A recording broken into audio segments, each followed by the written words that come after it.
네, 반갑습니다. 고원입니다. 오늘은 뉴욕 증시 분석 드리도록 하고요. 영상 시청하시기 앞서서 좋아요와 구독, 댓글은 언제나 많은 도움이 되고 있습니다. 자, 전날 뉴욕 증시 같은 경우는 강한 반등으로 마감을 했는데 일단 자, 트럼프, 그린란드 관세 이슈로 발생했었던 개파락을 메꾸는 반등은 나왔다라고 우리가 첫 번째로 해석할 수 있어요. 자, 트럼프가 지속적으로 그린란드를 합병하겠다라고 하면서 관세를 부과하겠다라고까지 말을 하면서 국제 증시가 약간 변동성이 높았는데 사실 개인적으로는 트럼프가 충분히 할 수 있었던 얘기다라고 볼 수 있어요. 그리고 이건 절대 증시의 악재가 아니다라고 볼 수 있는 거고요. 자, 이게 25년도 12월 중반에 나왔던 미국 국가안보 전략 NSS거든요. 이게 뭐냐면 자, 결국 이 당시에 미국이 유럽을 어떻게 평가했냐면 자, 유럽이 내부적으로 이제는 좀 답이 없다. 그리고 유럽이 앞으로 방위비나 군사 자립성을 직접 해야 된다라고 이야기를 하고 있는 거예요. 자, 이제는 유럽이 지속적으로 감당하기 어려운 거에 대해서는 미국이 대신 지켜주면 안 된다라는 거죠. 그래서 영량 없는 주권을 왜 계속 지속할 수 있도록 미국이 계속해서 그 돈을 그리고 비용을 투자해 줘야 되냐 이런 식의 시각이 강하게 있다라는 거죠. 그렇기 때문에 실제로 트럼프 역시도 그린란드를 미국이 소유하겠다가 아니라 통제하겠다라는 것은 실제로 지금 그린란드나 아니면 EU 여기를 누가 지금 지켜주고 있고 누가 비용을 지원해 주고 있냐 이거에 대해서 이야기를 해 보자라는 거예요. 자, 이게 자, 2020년도에도 트럼프는 그린란드에 150억 원을 줬었고요. 네, 추가적으로 러시아는 2022년도에 10년간 향후 북극해나 그린란드 쪽으로 33조 원을 투자할 계획이 있었다. 그리고 중국 역시도 그린란드의 신공항 프로젝트에 2018년도 참여를 했다.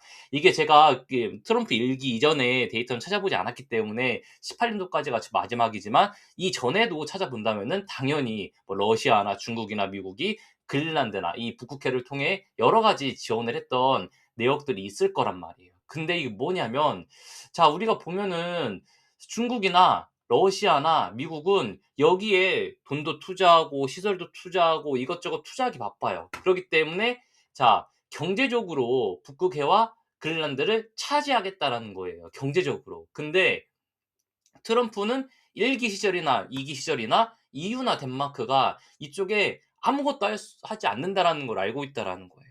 실제로 이 동일 시기에 EU나 덴마크가 그린란드를 위해서 북극해를 위해서 어떤 투자를 했냐면은 없어요. 심지어 우크라이나 러시아 2022년도 전쟁인데 지금까지도 EU가 끝내지 못하고 있다라는 거예요. 심지어 우크라이나는 2015년부터 EU에 가입을 하기 위해서 신청서를 낸 국가임에도 불구하고 지금 2026년도까지 EU 가입에 대한 진정은 이어지지도 못하고 있고 러시아 전쟁은 마감 짓지도 못하고 있으면서 그린란드 우리 거야. 북극해 우리 거야라고 EU가 외치고 있다라는 거죠. 말이 안 된다라는 거예요. 그러니까. 자, 실제로 뭐 그린란드가 북극에 대규모 뭐 병력을 파견하겠다라고 하는데 이거 당연히 했어야 되는 거죠. 자기네 땅에 자기네들이 대규모 병력을 파병하는 건 당연한 거죠. 네. 근데 그조차도 못 해 놓고 이게 미국 입장에서는 답답하다라는 거죠. 예, 트럼프 입장에서도 너무나게 당연하게 할 수밖에 없던 얘기고요.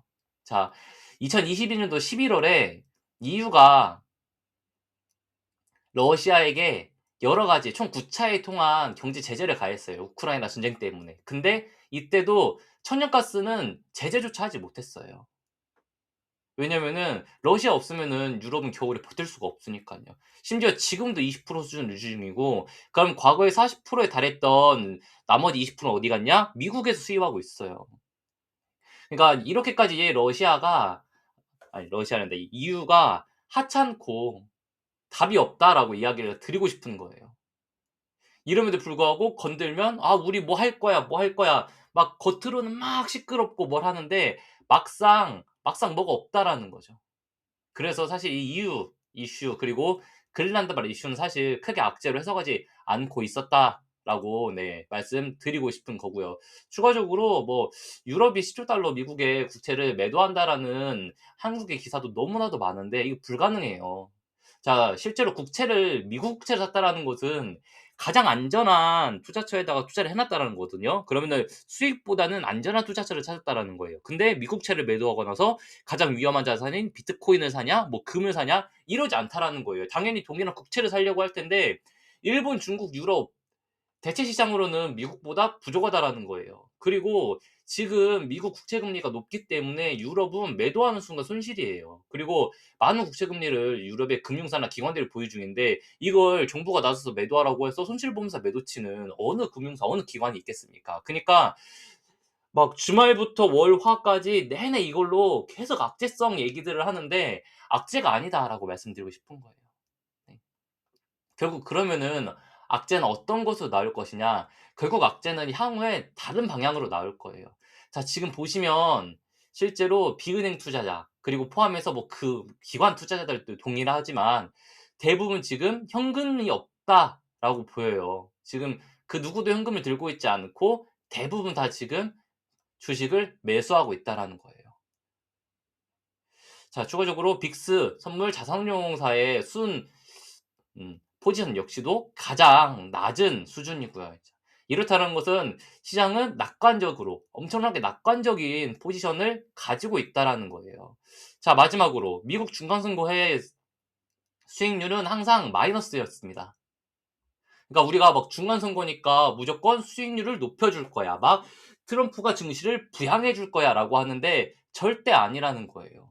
이것은 과거에 2018년도, 2018년도만 봐도 동일하게 알 수 있어요. 자, 2018년도에도 트럼프 취임 1기 1년 이후로 실제로 중간 선거 있었다라는 거예요. 근데 1월 30일에 마이너스 11% 그리고 3월 말에 마이너스 10% 심지어 중간 선거 시작도 하기 전인 10월에 마이너스 20%씩 밀어냈던 적이 실제로 트럼프 1기 때 있었던 행동이에요.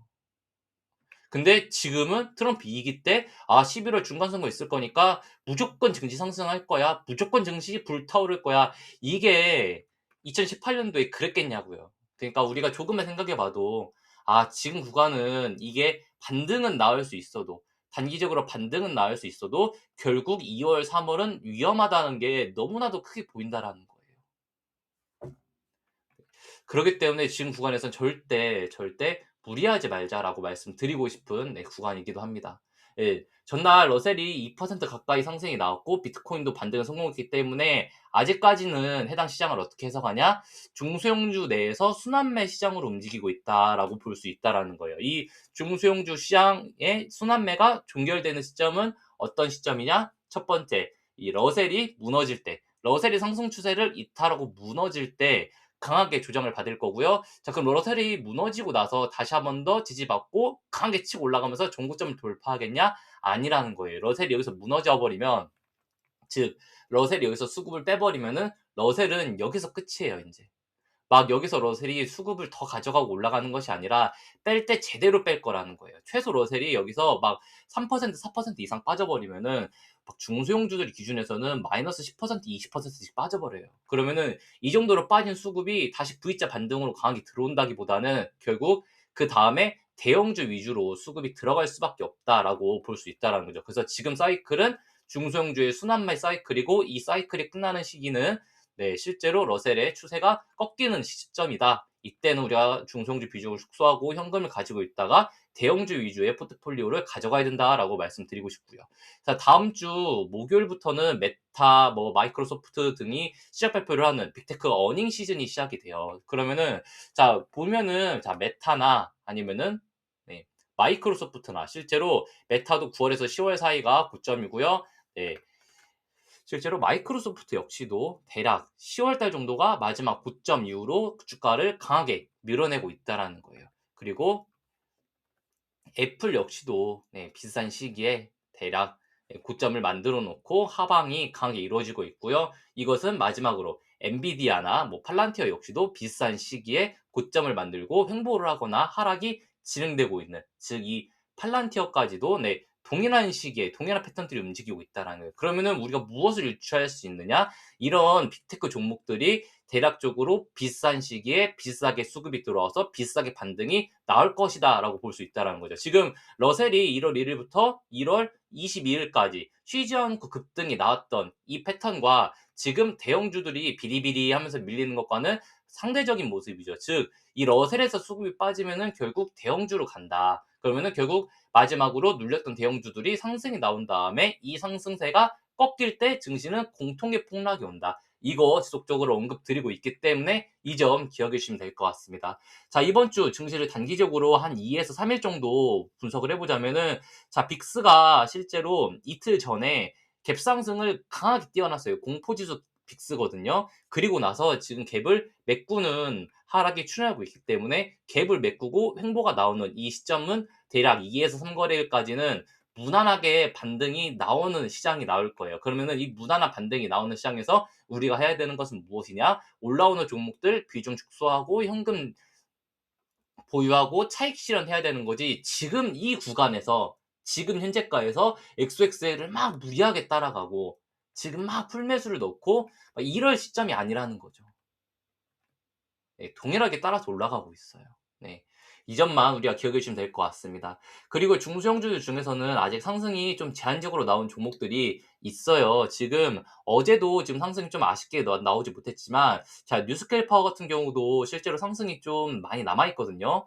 자, 실제로 지금 시장은 뭐 나비타스 그리고 코어이브를 포함해서 지난주에 슈퍼마이크로 컴퓨터까지도 10% 이상을 상승을 준 시장이라는 것은, 아, 이게 중소형주들 위주로 급등이 순환매로 나오고 있구나. 그럼 반도체 섹터 내에서도 수급이 돌아갈 것이고, 다음 주 빅테크 어닝 시즌에서 메타나 마이크로소프트에서 당연히 데이터 센터 이슈가 나올 것이고, 데이터 센터 이슈가 나온다라면 당연히 전력이 부족하다는 이슈도 나올 것이고, 그러면은 전력이 부족하다면은 원전 섹터가 한 번은 슈팅이 나올 가능성도 존재한다라는 거죠. 그렇기 때문에 중국원에서 수렴 만들어 놓고 지라인 만들어 놓은 다음에, 자, 이미 캔들이 50일선을 돌파하고 위로 뚫고 있는 이 뉴스케일 파워 역시도 23불에서 27불까지 목표가가 열려있는 종목이다라고 볼 수 있다라는 거죠. 지금 권에서 지지받고 20일선 이탈하지 않는, 즉 17불대를 이탈하지 않는 상승이 나와준다면은 23불에서 27불 올라가는 상승이 나올 수 있다라는 거예요. 자, 이것은 네, 동일하게 우리가 양자 섹터도 비슷하게 보일 수 있다라는 거죠. 자, 전날 4에서 5%씩 뭐 리게티나 뭐 아이온큐 같은 걸 물렸지만, 반대로 실스크 같은 경우는, 자, 비싼 차트 내에서 횡보 나오고 위로 올리면서 자리를 위로 만들고 있다라는 거예요. 즉, 실스크는 5불 정도 위로 올라갈 가능성을 높게 보고 있고요. 전날 좀 이렇게 조정을 받은 이런 섹터들도 오늘 다시 이렇게 지라인 받아준다면은 결국 캔들이 20에선 위로 올라가면서 구름대 안으로 들어가고 구름대 위로 올라오면서 56불에서 60불까지 한번 아이온큐 주는, 즉 양자 섹터 아직 조금 더 상승 남아있는 구간이다라고 우리가 충분히 해석할 수 있고요. 하지만 이런 종목들 치고 올라온다고 해서 이런 구간에서 계속해서 매수타점 넣는 것이 아니라 어느 정도 제한적으로 수익이 나오고 나면은 자르고 차익 실현하고 현금 확보한다. 이것만 기억해 주시면 될 것 같습니다. 자, 대형주 중에서는 엔비디아 같은 경우는 아까 말씀을 드렸지만, 자, 지금 구간에서 실제로 눌려주면은 175불이나 조금 그 밑에까지 내려와도 상관없으니까 매수 타점 잡아주시면 돼요. 그러면은 어떤 패턴이 나오냐? 한 번 밀어냈고 상승이 나오고 하나, 둘, 셋으로 빠지면서 하락이 나온 다음에 여기서 결국 어떤 패턴이냐? 지지받고 나면은 이후로 쌍바닥 지라인을 만들어내고 이후로 위로 올려주는 패턴 나오면서 200불, 210불 나온다라는 거예요. 그래서 이런 구간에서 눌릴 때 마지막으로 우리가 엔비디아 타점이 매수 타점으로 봐줘야 된다라는 거죠.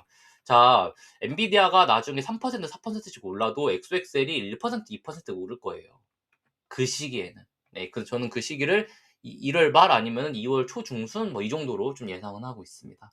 자, 마지막으로 팔란티어까지만 좀 봐드리면은, 자, 팔란티어도 동일하게 지금 약세 패턴이지만 이것을 걱정할 필요가 없다라는 거예요. 패턴은 아까 엔비디아랑 비슷하죠. 결국, 자, 직전에 본인이 가지고 있던 전저점 구간을 지지를 받아주는 구간이 나와준다면은 이후로 하나, 둘, 셋으로 떨어지는 하락파동, 결국 ABC로 떨어지면서 지지를 150불에서 150불 사이를 지지 받아줄 거고요. 이후로 반등이 나오면서 200불에서 210불 나오는 상승이 나와준다는 것은 아까 패턴 엔비디아랑 동일하다라는 거예요.